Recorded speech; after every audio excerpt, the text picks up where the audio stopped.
Assalamualaikum warahmatullahi wabarakatuh. Teman-teman kelas 5 yang solih, solihah, sayang ayah bunda, rajin sholat, rajin ngaji. Alhamdulillah, pada pagi hari ini bertemu kembali akan belajar bersama pendidikan agama Islam. Pelajaran berapa? 2. Apa saja yang akan dipelajari? 1. Kita akan belajar mengenal Allah. 2. Mengenal kitab Allah. Teman-teman, mengenal Allah itu kita bisa mengenalnya melalui salah satunya adalah dengan Asmaul Husna. Apa itu Asmaul Husna? Asmaul Husna artinya adalah nama-nama Allah yang indah. Berapa jumlah Asmaul Husna? Jumlahnya ada 99. Nah, teman-teman, kita kalau berdoa, Allah menyuruh kita ketika berdoa, kita ambil salah satu dari nama-nama itu. Umpama kita minta rezeki, ya Razzaq, maka kita pakai guna ya Razzaq, ya. Dan seterusnya. Ada 99. Baik. Asmaul Husna yang akan kita pelajari ada 4. Yang pertama, Al-Mumit, artinya Allah Maha mematikan. Yang kedua, Al-Hayyu, artinya Allah Maha menghidupkan. 3, Al-Qayyum, artinya Allah Maha berdiri sendiri atau mandiri. Yang keempat, Al-Ahad, artinya Allah Maha Esa. Al-Mumit, Allah Maha mematikan, teman-teman, mengandung arti bahwa hanya Allah saja yang bisa mematikan sesuatu. Kita, manusia, tidak bisa mematikan nyamuk, umpama tidak bisa, kecuali Allah yang mengizinkan kita untuk bisa mematikan nyamuk. Nah, ini contoh orang yang Allah matikan. Di antara semua nanti kita akan merasakan seperti ini. Tidak ada yang hidup kekal. Hanya Allah yang kekal. Ya.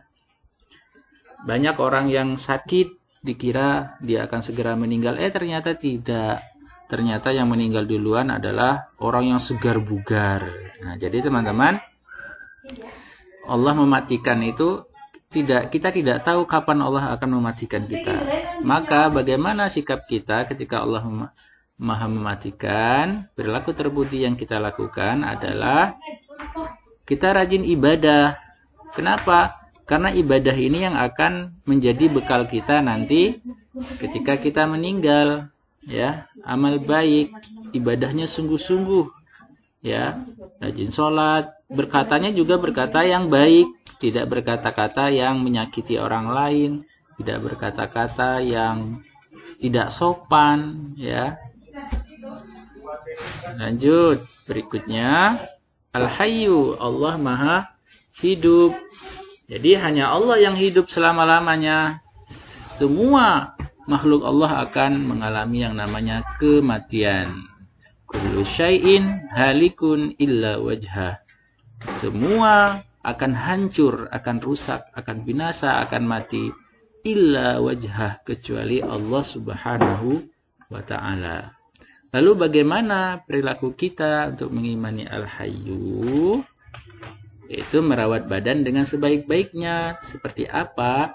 Makan makanan yang halal. Ingat, yang halal dan baik.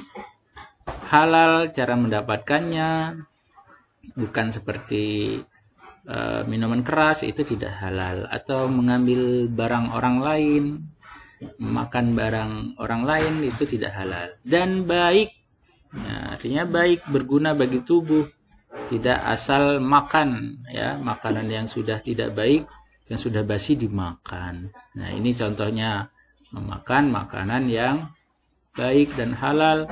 Sebelum makan berdoa. Ingat, berdoa. Rasulullah menyuruh kita ketika mau makan kita membaca Bismillah. Niscaya setan tidak akan ikut makan. Berolahraga, ini termasuk merawat badan. Ya. Ini perilaku terpuji untuk mengimani sifat Asmaul Husna Al-Hayyu. Berikutnya Allah Maha berdiri atau mandiri, mengandung arti Allah Maha berdiri sendiri tanpa bergantung dengan yang lain. Ya. Apa yang kita lakukan untuk mengimani Al-Qayyum? Nah, teman-teman punya semangat mandiri dalam kehidupan. Contohnya apa? Nah, membersihkan kamar sendiri, merapikan tempat tidur, menyapu, mengepel sendiri. Apalagi teman-teman sudah kelas 5, sudah harus belajar mandiri. Nah, yang terakhir, Asmaul Husna Al-Ahad, artinya Allah Maha Esa, mengandung arti Allah itu tunggal, satu, bukan dua, bukan tiga. Jadi kalau Tuhannya ada dua, ada tiga, berarti bukan Tuhan kita, bukan Allah Subhanahu wa ta'ala. Tidak ada sekutu baginya. Ya. Jadi kalau kita menyembah kepada selain Allah, berarti kita menyekutukan Allah, menduakan Allah. Padahal orang tidak mau diduakan. Perilaku terpuji apa untuk mengimani Al-Ahad? Ya, kita berdoa, beribadah hanya kepada Allah saja, memohon, meminta hanya kepada Allah, tidak kepada yang lain. Sekarang kita masuk ke mengimani kitab. Nah, teman-teman, kita baca surat An-Nisa ayat 136. Bismillahirrahmanirrahim. Ya ayyuhalladzina amanu aminu billahi wa rasulihi wal kitabil ladzi nazzala ala rasulihi والكتاب الذي نزل على رسوله والكتاب الذي أنزل من قبل ومن يكفر بالله وملائكته وكتبه ورسله واليوم الآخر فقد ضل ضلالا بعيدا. Artinya, wahai orang-orang yang beriman, tetaplah beriman kepada Allah dan Rasul-Nya Muhammad dan kepada kitab Al-Quran yang diturunkan kepada Rasul-Nya, serta kitab yang diturunkan sebelumnya. Barang siapa ingkar kepada Allah, malaikat-malaikatnya, kitab-kitabnya, Rasul-Rasulnya, dan hari kemudian, maka sungguh orang itu telah tersesat sangat jauh. Oh ya, teman-teman, untuk ini, jadi teman-teman, kitab itu tidak hanya Al-Quran. Sebelum Al-Quran itu ada kitab-kitab yang lain. Jadi kita juga harus beriman kepada kitab-kitab sebelumnya. Apa saja itu? Yang pertama, kitab Taurat. Diturunkan kepada Nabi Musa. Nah, supaya gampang ingatnya, kita singkat. Tamu berarti Taurat diturunkan kepada Nabi Musa. Kurang lebih abad 12 sebelum Masehi di daerah Israel dan Mesir. Jadi turunnya di sana menggunakan bahasa Ibrani. Yang kedua, kitab Zabur diturunkan kepada Nabi Daud. Supaya gampang mengingatnya, kita singkat Zada. Apa Zada? Zabur diturunkan kepada Nabi Daud. Turunnya ketika Nabi Daud menduduki tahta sebagai Raja Bani Israel pada abad ke-10 sebelum Masehi di tanah Kanaan. Yang ketiga, kitab Injil diturunkan kepada Nabi Isa. Supaya gampang mengingatnya, kita singkat dengan Insa. Injil Nabi Isa. Turunnya sekitar abad 1 Masehi di daerah Yerusalem. Bahasanya bahasa Injil itu bahasa Yunani. Dan yang terakhir adalah kitab kita sekarang ini, yaitu Al-Quran, diturunkan kepada Nabi Muhammad pada abad 6 Masehi di Mekah.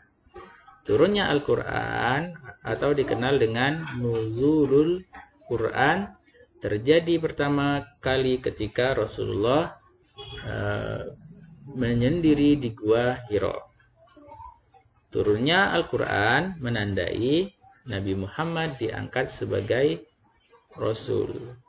Waktu itu usianya 40 tahun. Jadi teman-teman, ketika Al-Quran itu turun, maka semua orang yang hidup pada zaman itu harus beriman kepada Al-Quran. Al-Quran yang dijadikan pedoman. Kitab sebelumnya sudah tidak lagi. Kenapa? Karena Al-Quran ini sebagai pelengkap dari kitab-kitab sebelumnya. Al-Quran itu jumlah ayatnya 114. Terdiri dari 37 juz. Jumlah ayatnya 6.236. Diwahyukan kurang lebih 22 tahun, 2 bulan, dan 22 hari.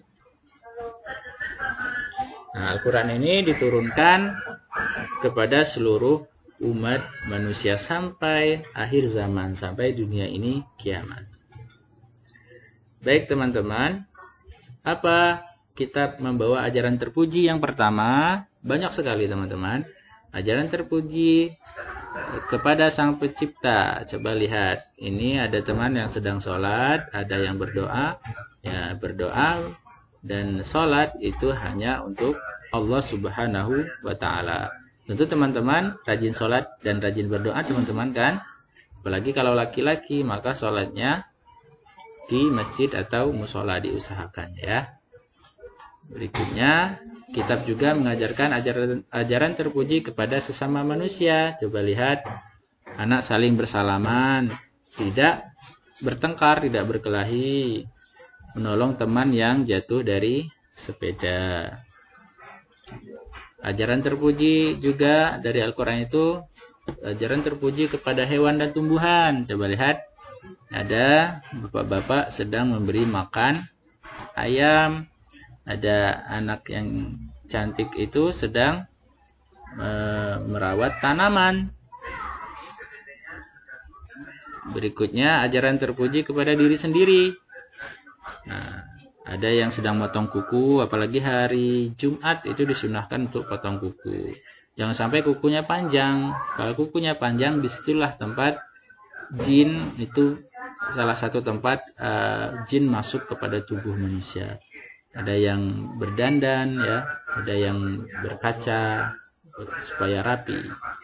Nah, tapi teman-teman, dari gambar-gambar ini, coba teman-teman perhatikan. Dari gambar yang pertama. Ini gambar pertama, kedua, ketiga, dan keempat. Ada nggak yang janggal kira-kira? Nah, jadi teman-teman di situ ada yang laki-lakinya tidak menutup aurat, lututnya kelihatan. Anak perempuan tidak pakai kerudung, tangannya kelihatan.